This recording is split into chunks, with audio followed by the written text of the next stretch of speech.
Have you ever felt that your church just doesn't represent the vision that God has given you?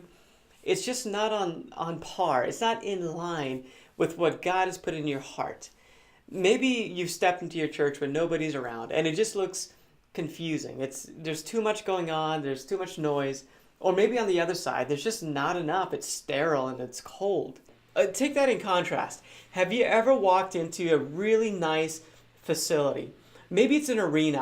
I went to an arena recently to experience a game, and when I walked into the facility, the signs were clear, the fonts were very concise, and they were all the same everywhere. All the displays looked very like they belonged together. Everything had a cohesiveness to it, and it just felt really good. You could tell that there was intention behind it, and somebody had a master plan in place. As a result of that, it just felt good to be there. I knew where I could find things, and I just knew that people were thoughtful in helping me be there that day. I paid for my ticket, I paid whatever it was to get into that venue, and I felt like they were taking care of me, even without meeting a person. I just interacted with the facility. What if you could do that for your church? I think your church and the people that go to your church deserves that. Your visitors that come in, they deserve a great experience where they feel like they are welcomed. And that's what we're talking about. Creating an experience where you welcome people into your church. It's like inviting them to your house. How can we do that? I'm Michael with Church Brand Guide. This is where we serve you as your virtual communications director to provide clear communication strategy so that you can grow your church. Because we believe that confusion is the enemy of your vision. So today I want to share with you the idea of a brand guide document. This is a document that's used in the marketing industry or branding industry. And literally it takes everything about your brand and puts it into a document. You could print it out and hand it out to different people or send it out in an email or put it up on the screen in a meeting. And you can point to it and say, this is who we are. This is what we do. And this is how it's executed. So a brand guide document is going to help you do that. It puts everything into one place. It provides clarity about your vision. And it helps you create a consistent experience around your vision. So when people interact with people that are in the facility, like there should be a way that they act. If you've ever been to Chick-fil-A, you understand what that means. There's a way that everybody acts at Chick-fil-A. They say, my pleasure, and they're very helpful. That's what you need to create. You need to document what does that look like.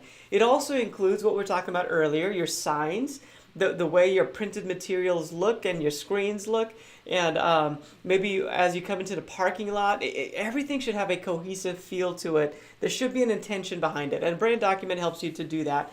Ultimately, what we're doing is building trust. That's what a brand guide document really helps you do. Build trust. So people understand that they can trust the experience that's going on, and ultimately when they get into the auditorium or they talk to somebody, they can trust the message that they're hearing, and that's worth it. That's our message as churches is very much worth our efforts, our intentionality, so that it is well received by people that are new to our church and maybe even new to the faith. So we want to build trust. So a brand document does a few things. It documents your strategy. So in this document, again, it might be about 20 pages long, but it documents like, this is how we do things around here. This is the strategy. This is our vision, and this is how we execute that. A brand guide document is going to record your voice. So that means your church has a voice, like a certain personality about it. And the document should have that in there. It should document your logo, different ways to use your logo, even how not to use your logo. The more consistent you can keep your logo, the better. Protect your logo. It should have your design elements, colors, fonts. It should lock it all down. So you're using the very same fonts every single time for whatever you're doing, from the website to a brochure to the signs that are up in the wall. Document your fonts. Pick those out. Pick out the colors that are your brand colors. Give them the number values, the CMYK, RGB values, the hex values, Pantone values, so that all the colors are always the same. Again, this is going to build trust. And also, it provides direction for creative elements. So it should have a mood board in there of how graphic designs should look. It should have directions for photographers. Like, this is what we want to capture, this is how we want to capture it. Or even videos. Should give direction in there for videos if you produce videos. Like, this is how we do videos. This is our standards. So that's going to be the bulk of the document. It's going to include those things in it.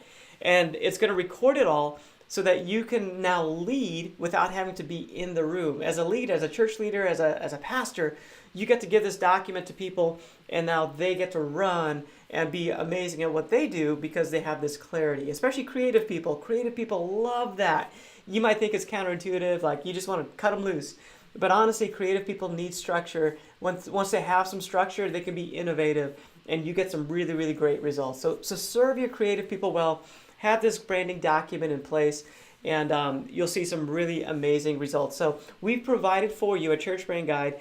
We've provided for you a branding document that you can download, and it's designed to be a guide. It's a PDF that just guides you through, here's what you do on page 1, 2, 3, 4, 5, and it walks you through everything. Here's how you create a voice. In fact, it even gives you examples like, here's what your voice should look like. Here's what your personality might look like. Here's what maybe a vision statement might look like for you. So it'll help you walk through that with some examples. It's designed to just help you get this right, so that you can reach more people, because ultimately that's what we want to do. We want to help you reach more people. Be clear about your vision and make it as attractive as possible. Build that trust so that hopefully they receive the message that God has given to you in your church. So once again, get that free resource. churchbrandguide.com has it. It's a free download. Make sure you get it and use it. Be consistent, be clear, and you'll see some great results. This is Michael with Church Brand Guide, and I'll see you next time.